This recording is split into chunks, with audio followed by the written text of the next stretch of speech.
Di siang yang cerah ini mudah-mudahan secerah hati kita, secerah pikiran kita, dan secerah masa depan kita semua. Saya doakan dari sini, di tempat ini.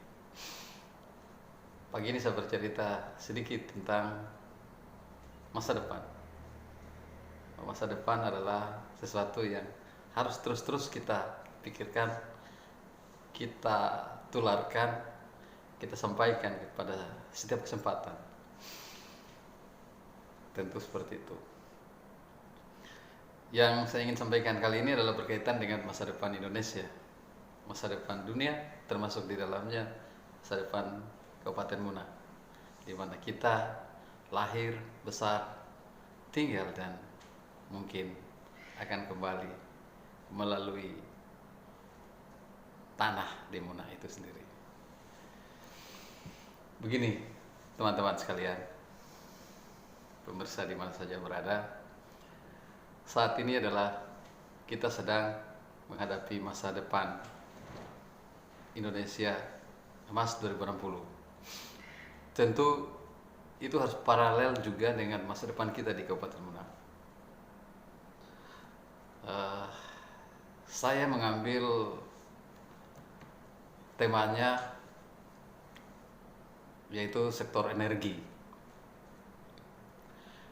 Kalau kita men-setback atau melihat energi ini adalah sesuatu yang membuat dunia berperang, membuat politik luar negeri dan kebijakan luar negeri itu berubah-ubah karena energi.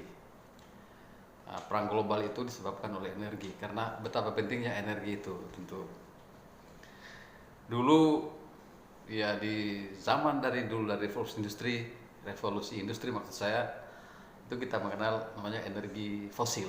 Energi fosil itu adanya lebih banyak di negara-negara Arab seperti Qatar, Bahrain, Oman,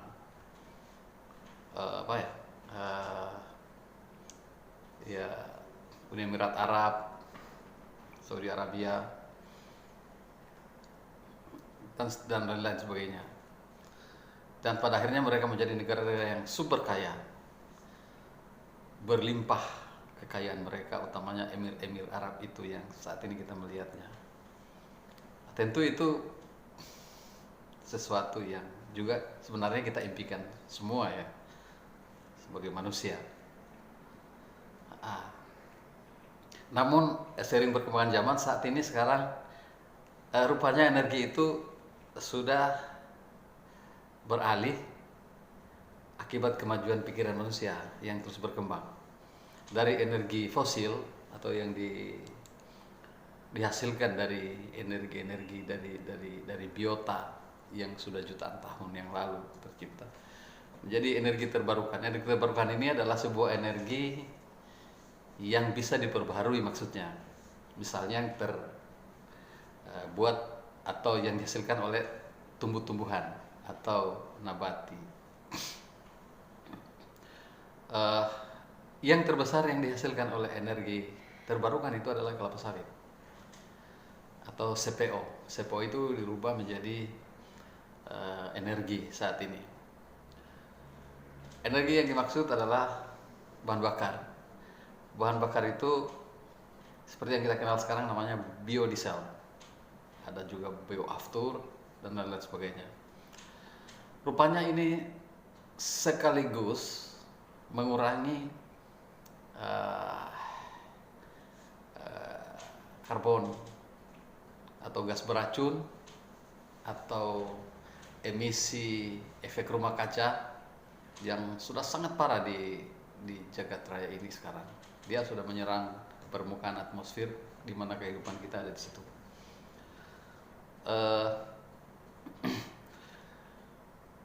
Biodiesel adalah satu energi yang dihasilkan oleh nabati, dan itu saat ini Indonesia sudah masuk pada bio 30. Sekarang 2023 bio 35. Biodiesel 2022 itu sudah berhasil menurunkan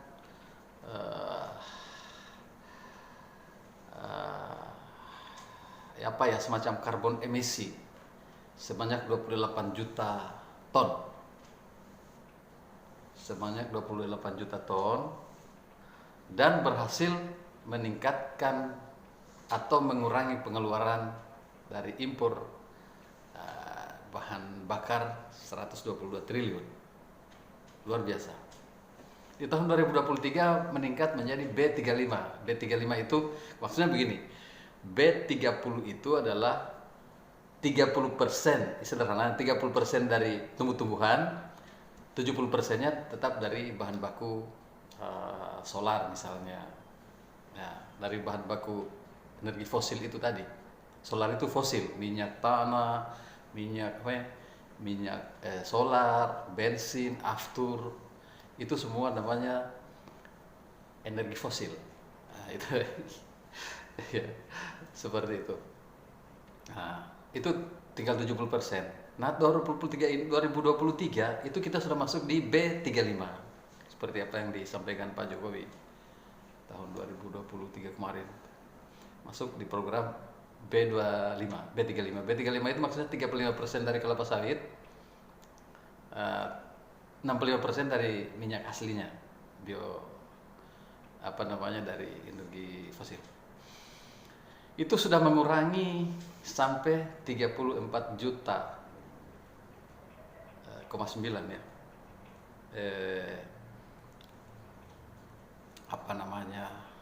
Karbon emisi dapat diturunkan sebanyak 34 juta. Sekaligus juga mengurangi pengeluaran atau menghemat pengeluaran sampai 161 triliun. Bayangkan, ini baru 35%. Bagaimana kalau 50%? Bagaimana kalau 70%? Bagaimana kalau 100%? Artinya di suatu ketika 100% itu adalah semua energi atau bahan bakar, mulai dari kendaraan bermotor, mesin-mesin, darat, laut, udara, dan semua unsur kehidupan kita yang digerakkan oleh mesin itu berasal dari nabati atau tumbuh-tumbuhan. Dalam hal ini yang terbesar itu adalah kelapa sawit. Ya, memang jagung, beras juga pas semua itu bisa diubah menjadi biodiesel, tetapi dia kan bahan makanan. Sedangkan CPO ini bukan bahan makanan. Dia hanya menghasilkan minyak saja. Minyak goreng dan tentu ini akan menambah nilai ekonomi kelapa sawit itu sendiri, akan menghasilkan uang yang lebih besar karena dimungkinkan harganya akan sangat mahal. Dia akan paralel juga dengan harga minyak goreng yang akan mahal karena akan berubah dari minyak goreng menjadi biodiesel karena sangat menguntungkan. Seperti itu. Tentu itu akan diatur dengan regulasi, dan hal ini sekarang ini sudah mulai mengarah ke situ, di mana setiap kelompok tani kelapa sawit yang 350 hektar jumlahnya itu bisa dibantu dengan namanya Pamigo, pabrik minyak goreng di suatu daerah, misalnya di Kabupaten Muna itu bisa, tinggal kita usulkan asal sudah memenuhi kriteria dan standar-standar tertentu ya, termasuk mesin-mesin produksi seperti pengolahan pakan ternak. Karena kalau kita berbicara kelapa sawit, bisa masuk pada komoditi kelapa sawit. Jadi komoditi kelapa sawit itu adalah satu jenis tanaman yang menghasilkan CPO. CPO itu adalah olahan dari TBS, tandan buah segar kelapa sawit, diubah menjadi CPO. Jadi pabrik itu menghasilkan banyak produk, termasuk dan karnelnya, sabutnya, limbahnya, semua menjadi uang atau menjadi bahan baku seperti pupuk organik. Lalu kemudian batangnya tidak dipakai, Tapi daunnya kan setiap kita panen kita buka daunnya itu pelepahnya. Jadi pelepahnya itu kemudian dibuka pelepahnya, lalu kemudian daunnya dipisahkan dengan lirinya karena lirinya juga jadi uang, diekspor juga. Daun dan pelepahnya itu batang daun itu, tangkai daun ya, itu dipotong-potong lalu dimasukkan di pabrik sehingga keluarnya itu menjadi pakan yang sangat luar biasa. Ya, ya. Jadi luar biasa. Mungkin tinggal asapnya saja yang tidak bisa menjadi uang, sehingga memang sangat potensi menghasilkan tingkat perekonomian yang lebih tinggi. Tentu petani diharapkan bisa berkelompok, sehingga kemudian masa depan kelapa sawit itu menjadi luar biasa.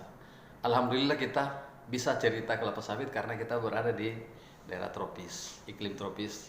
Indonesia adalah surga bagi petani dalam hal ini energi, karena di Indonesia ini termasuk di Muna tumbuh semua jenis tanaman dan sepanjang tahun dia berhasil berbuah, berbeda dengan daerah-daerah yang tidak beriklim tropis, ada musim dinginnya, ada ekstrimnya, di mana saat itu semua ada gugur atau kemudian tumbuh kembali pada saat tertentu ditutupi dengan salju, sehingga durasi untuk menanam terbatas. Beda dengan Indonesia atau Muna sepanjang tahun. Oleh karena itu jangan pernah lalai dengan tanah, karena tanah adalah sumber energi. Kalau dulu sumur-sumur minyak ada di Arab, nanti sumur-sumur minyak ada di kebun-kebun Anda gitu. Baik, tentu berbicara kelapa sawit, maka baiklah saya akan masuk pada segmen berikutnya, adalah satu gayun bersambut. Saat ini kita sudah kedatangan tamu investor ya. Nah, mungkin dari hasil pengamatan dan penelitiannya dia datang di Muna lalu kemudian mengembangkan industri kelapa sawit.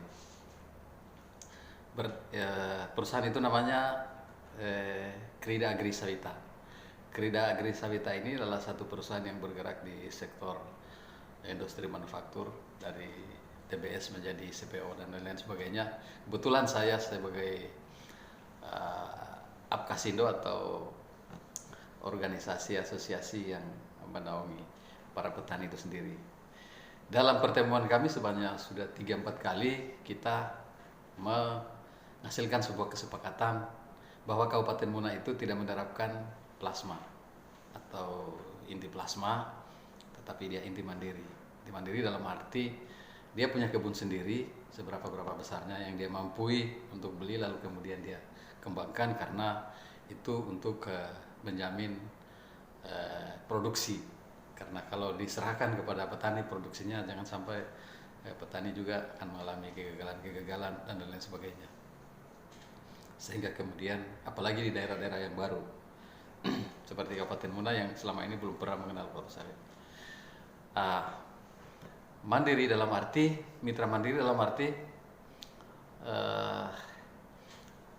petani, statusnya petani, dia punya CPCL dan seterusnya, dia diberi bibit gratis. Artinya gratis dalam arti nanti setelah bibitmu itu menghasilkan uang, kau jual hasil kelapa sawitmu baru bayar kamu punya harga bibit, kan tidak boleh gratis dong.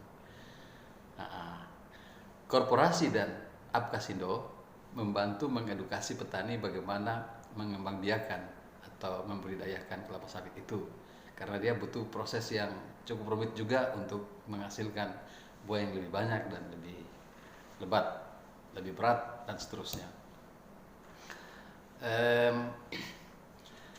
Jadi perbedaannya dengan plasma itu seluruh manajemennya diatur oleh perusahaan, lalu kemudian petani tinggal terima duit saja, dan itu kita tidak sepakat. Akhirnya kita sepakati untuk bagaimana kemudian silakan saja petani yang mengurus dirinya sendiri, nanti kita edukasi, pemerintah juga akan mengedukasinya bagaimana kemudian mereka bisa berhasil. Lalu kemudian mereka bisa mendapatkan hasil yang sebesar-besarnya. Mitra tetap dijaga karena sebuah usaha di era modern seperti sekarang itu adalah usaha korporatif kolaboratif. tidak boleh berpikir seperti tahun gajah, tidak pintar